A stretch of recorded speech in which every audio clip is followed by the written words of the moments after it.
I see they've been working on the roads. Nice job. That traffic light was out this morning. They've already fixed it. This is a beautiful park. They really take good care of it. They got those tree limbs off the street in a hurry. They dispose of the solid waste we throw away. They recycle the water we use, remove the stormwater we get, and purify the water we drink. They are fellow citizens, the men and women who comprise a core of personnel we call public works. Together, they add up to thousands of technicians and skilled workers in many fields who are members of the American Public Works Association. And this is the story of how they work every day to make your community a better place to live.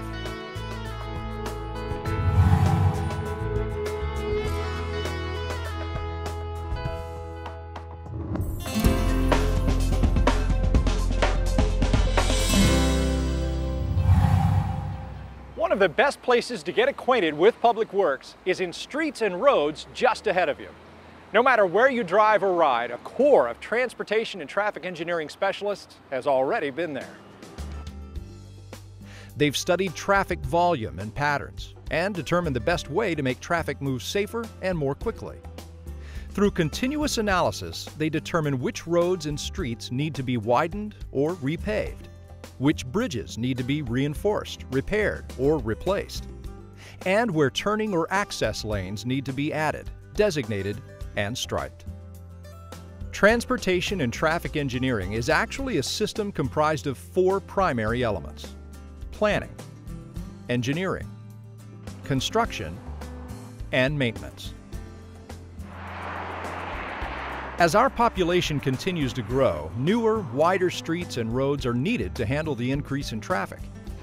A more sophisticated network of intersections, overpasses, and bridges is required to control and direct traffic flow. Surveyors and transportation and traffic engineers work years in advance to plan and design where tomorrow's highways and streets will run. Long before groundbreaking, they chart the course of every lane, the position of every sign, the mix of materials that lies under every foot of asphalt and concrete, the tilt and angle of every street to ensure roadway water drainage, not to mention ditches, curbing, bridges, even roadside canals, and permitting for everything. No wonder then that it takes a plan set this size to cover every detail of adding a lane just 2.5 miles long. For engineers and road builders, this is fascinating reading. Transportation engineering is also responsible for the next facet of the system, construction. This is the most visible part of the system because construction for tomorrow affects road travel today.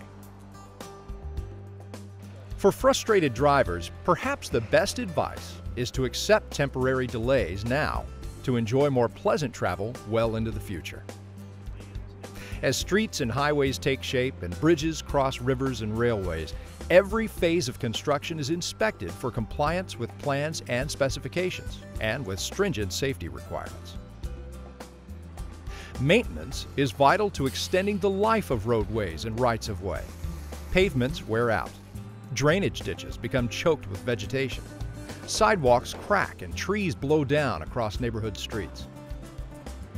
In order to maintain the quality of streets, highways, roads, and waterways, towns and counties keep crews at work every day, mowing and trimming, paving, patching, cutting, and hauling, in a process that never quits.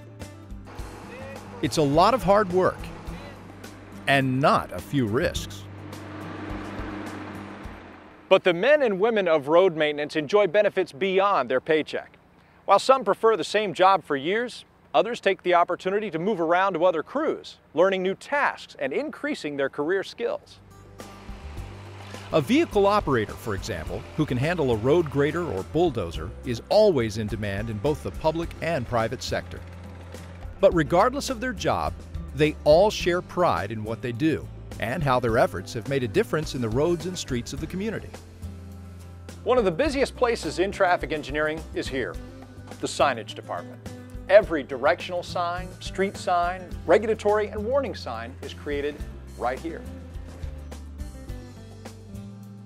Traffic and transportation departments are also responsible for the maintenance of traffic signals. In more and more urban areas, an advanced traffic management information system monitors traffic flow with some amazing technology. This system of cameras and remote computer systems can spot an accident or any incident that interrupts traffic flow at major intersections and redirect traffic around the scene. Other systems use control of traffic signals to keep vehicles moving in any traffic situation. Streets and roads are under constant evaluation. Public Works uses established guidelines to determine where a traffic signal is needed, or where traffic calming devices, traffic circles or roundabouts, speed bumps or humps, or just a rumble strip might be more appropriate.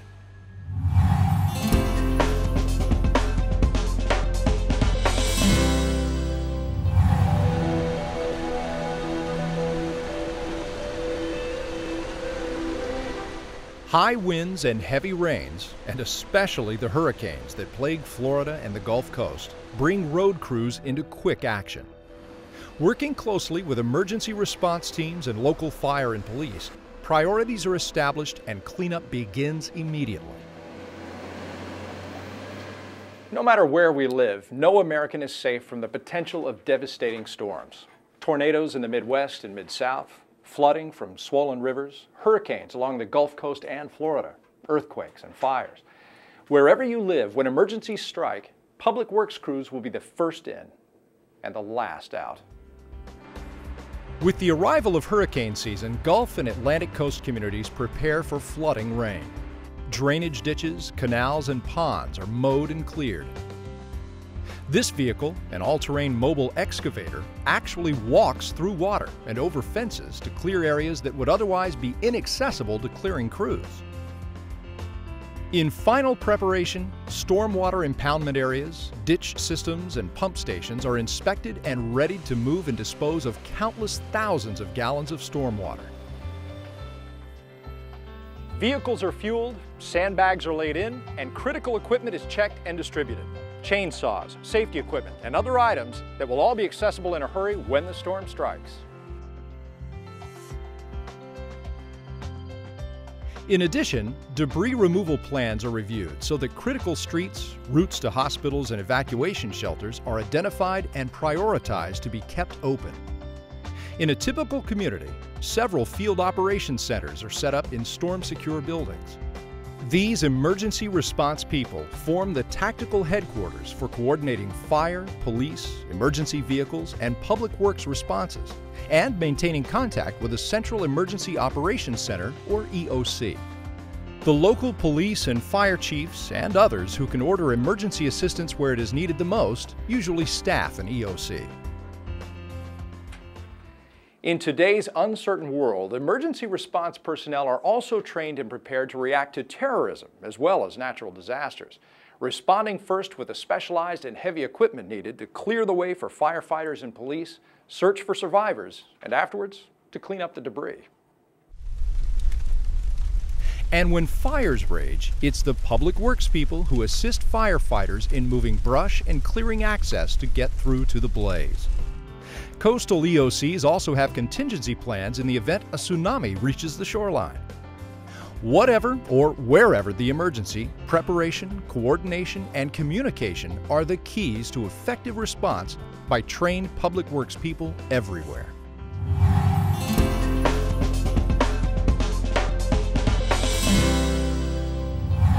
Another responsibility of Public Works is fleet management. Now, this includes all on-road and off-road vehicles owned by designated government entities. Most public works departments manage their own maintenance facilities. Today, these facilities provide everything from preventative maintenance and tires to complete engine or transmission overhauls. Most fleet shops have the tools and shop equipment necessary to diagnose and repair everything from the smallest gas engine to the largest piece of construction equipment. This shop equipment includes hoists for lifting even the largest apparatus to inspect and work underneath the equipment safely. In order to stay abreast of changing technology, Each of these technicians receives yearly training from APWA and the respective manufacturers. Most are ASE certified and qualified to work in any automotive shop. Many facilities use a sophisticated computer system that assigns a permanent code number to every vehicle to record miles or hours of operation, the assigned driver and maintenance history, along with other vehicle data. This data is used to track the life cycle of every part of every vehicle in the fleet. If, for example, one vehicle is recording lower miles per gallon than others in the same classification, technicians pull that vehicle for inspection to determine the cause of the lower mileage. Using this data, technicians can pinpoint whether it's a mechanical problem or just a driver whose lead foot is wasting fuel. Accurate life cycle costing means getting the most mileage out of every dollar. In these times of higher gas prices, lower cost gasoline from fleet maintenance can save thousands of dollars. This storage tank, for instance, holds thousands of gallons of unleaded fuel. Nearby is a similar tank for diesel fuel. Fleet maintenance facilities keep a complete inventory of parts on hand and can order the rest on a just-in-time basis. We stock common replacement parts for every vehicle piece of equipment the city owns. This includes police cars, fire engines, and even construction equipment. And if we don't have it in stock, we know where to get it quickly. And we have our own self-sustained garage here, and we staff it with the best technicians we can find. This facility alone saves the taxpayers hundreds of thousands of dollars a year in outside costs. The technicians and mechanics under these hoods consider fleet maintenance as asset management, a responsibility they take seriously, from the smallest weed whacker to the largest truck or road grader in the inventory, with no help from any outside source. This vintage road grader, built more than 60 years ago, was once pulled by horses. It has long since been retired, but it's still in good operating condition, and it's proof that proper professional maintenance can keep almost any vehicle performing well into the future.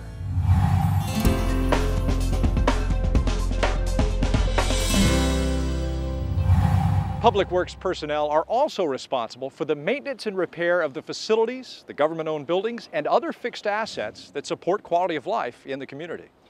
Such support typically ranges from janitorial services to repairing and replacing broken or worn-out furniture and fixtures. In many communities, facilities may include sidewalks as well. A continuous program of sidewalk inspection and repair rates the condition of every sidewalk and can keep repair teams working full-time. Facilities maintained by Public Works may include fire and police stations. It can mean the facilities where engineers and technicians purify ground or surface water and pump it out by the millions of gallons as pure drinking water. Facilities are also wastewater treatment plants and lift stations. The warehouses that store the equipment and supplies that keep a community running. And the garages that repair and service city and county vehicles and keep them rolling. Government-operated facilities vary from one community to another and can also include libraries and art centers, historical buildings or monuments, even this city-owned bed and breakfast. Most citizens are unaware of the tasks performed by Public Works facilities maintenance specialists. Like so many others in Public Works, they are largely unseen by the taxpayers they serve. Nevertheless, day in and day out in every community, they provide the foundation that enables public service people in other areas to perform their jobs more efficiently and cost-effectively than would otherwise be possible.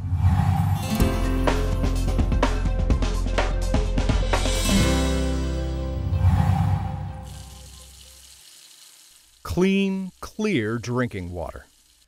Every day, fresh drinkable water is a turn-on for more than 250 million Americans. We hardly think about it. Yet in some of the largest countries in the world, clean drinking water straight out of the tap is either a luxury or simply unavailable. Countless millions of people from India to Indonesia, Mexico to Malaysia may drink unsafe water because they have no choice. No wonder experts tell us that around the world some 40,000 people die every day from waterborne diseases, cholera, diphtheria, hepatitis, because no clean drinking water is available. In the United States, more than 54,000 community water treatment systems, run mostly by Public Works people, ensure our health and safety by providing daily potable water. Water drawn from aquifers deep in the ground is treated, usually with bacteria-killing chlorine and fluoride, and distributed across towns and cities. Public works specialists also handle wastewater reclamation. Wastewater is the fluid waste collected from homes and businesses and moved through a collection system via pipes to wastewater plants and reclamation facilities. In many cases, a series of lift stations keep waste moving through the pipes to reach these facilities. This water is first screened to remove large materials and then moved through several stages of purification. The smallest helpers of public works serve in this aeration tank. Millions of bacteria who feed on and break down waste before it is sent to clarifier tanks. That's why this is sometimes called the bug farm. At the end of the clarifying cycles, reclaimed water is treated with chlorine to kill any remaining disease-causing agents. At some plants, bleach is used instead of more traditional and potentially hazardous chlorine. Meanwhile, the treated residue of wastewater, called biosolids, can be dried and then transferred to farms, groves, or other agricultural operations to be used as fertilizer for certain types of crops. Across our country, more than 16,000 publicly owned wastewater reclamation facilities provide reclaimed water for a wide variety of public, private, and commercial green areas. It is pumped out to irrigate such areas as roadway medians, residential lawns, school campuses, public parks and playgrounds, golf courses, and public landscaping. When you see a warning sign like this along a roadway or fairway, it means the sprinkler water is clean but not potable or drinkable by government standards. As our population continues to grow and we consume more and more of available water supplies, it becomes more critical than ever that we have trained public works professionals helping us conserve and recycle that precious resource. Stormwater is the runoff of rainwater from roadways and other paved surfaces, and such porous surfaces as lawns, vacant land, and farm acreage. As it drains, stormwater becomes polluted with such foreign matters as road oils, debris, and vegetation. In farming areas, chemical fertilizers carried by stormwater can cause serious environmental damage. Construction projects can become a challenge to drainage as well, causing pollution and even flooding if runoff is interrupted by the construction. So for all these reasons, the management of stormwater is essential during rainy season, especially in areas of the country subject to flooding or hurricanes. Potentially damaging stormwater is channeled through networks of pipes to management facilities. There, it is redirected and distributed by piping to designated lakes, canals, rivers, or detention or retention ponds. In some areas of the country, during seasons of high rainfall, excess river or groundwater can also be directed to special ponds to remove sediment and other contaminants.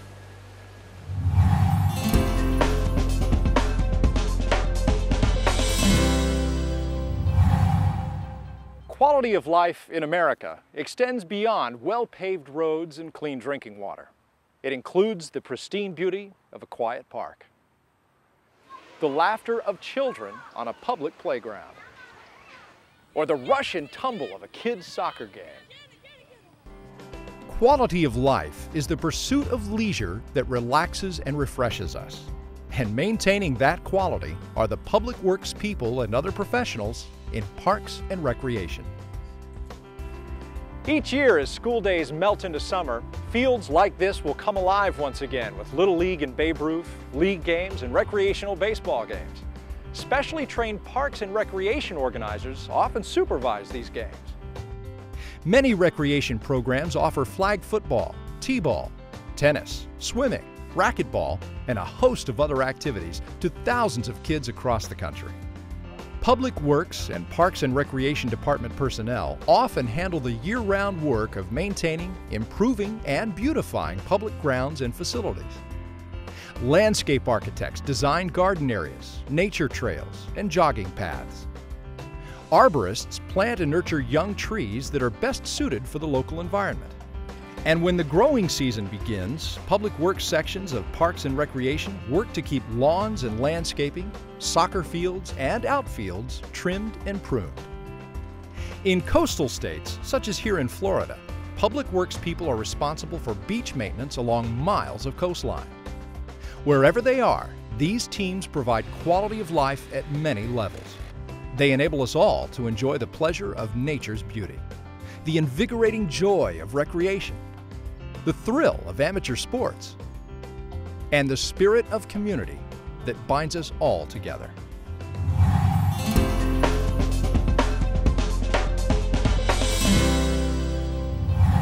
It's often said that we live in a throwaway society. Nothing underscores that fact better than the enormous volume of solid waste, or garbage, that we dispose of every day. Municipal solid waste, or MSW, includes everything, from empty product packaging and paper to cans and bottles, food scraps, newspapers, paint, batteries. The list is endless. In 2003, Americans at home and in business threw away 236 million tons of solid waste, or about 4.5 pounds per person per day. MSW management by public works specialists helps prevent or divert materials from entering the waste stream and convert them to new uses or products. Practices include source reduction, which prevents or reduces the amount of solids from being thrown away in the first place. Like what I'm doing by donating old clothing to charity. Other examples of source reduction include composting and making fewer paper copies of documents such as reports and memos. Recycling diverts such items as paper, glass, plastic, and metals from entering the waste stream. Recycling has become a widespread practice with homes and businesses for nearly 2 decades. Composting decomposes organic waste, such as food scraps and yard trimmings. Instead of adding to the waste stream, composting provides a humus-like substance packed with nutrients for plants and flowers. Solid waste that cannot be recycled calls for safe disposal at highly regulated landfills.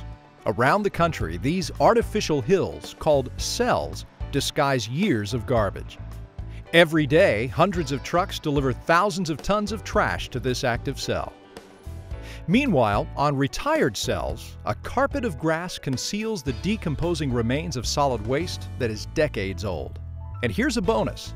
The methane gas emitted by decomposition in these small mountains of waste is piped to a nearby energy plant, helping generate electricity for some 12,000 homes every day and reducing the need for coal-fueled operations by 3%.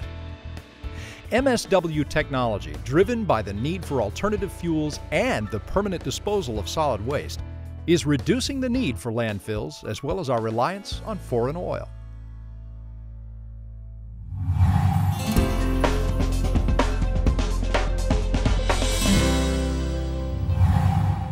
Supporting all our public works professionals is the American Public Works Association. The APWA is a national organization that offers public works employees a host of career benefits and advantages in several key areas.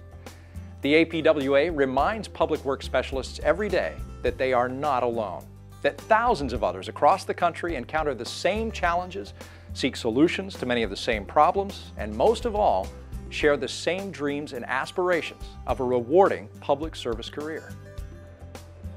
Members of the APWA enjoy the opportunities of networking with others in their job field, establishing relationships through participation in local, district, and national activities.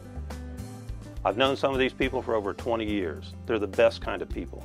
They're there to help out whenever you have a problem. I can get on the phone and instantly get help from all across the nation and from across the state of Florida as well. They're like family. We help each other, and we always enjoy what we do in this organization because it's the best.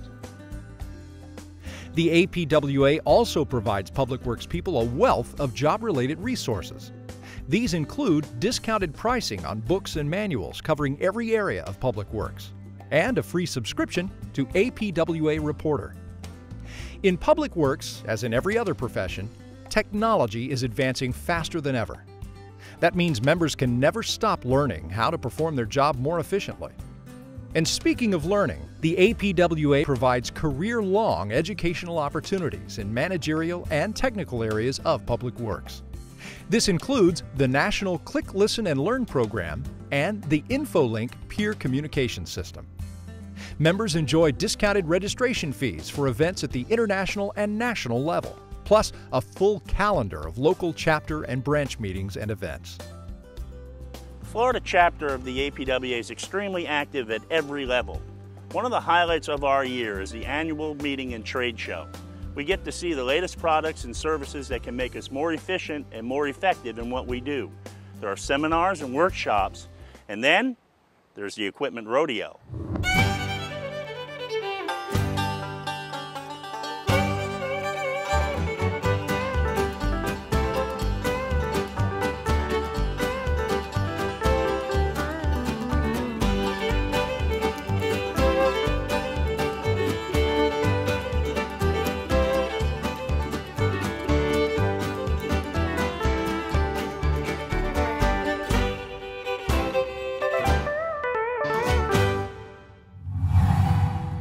Working largely unnoticed then, the men and women of Public Works help build and maintain our country's infrastructure, the lifeblood of every community.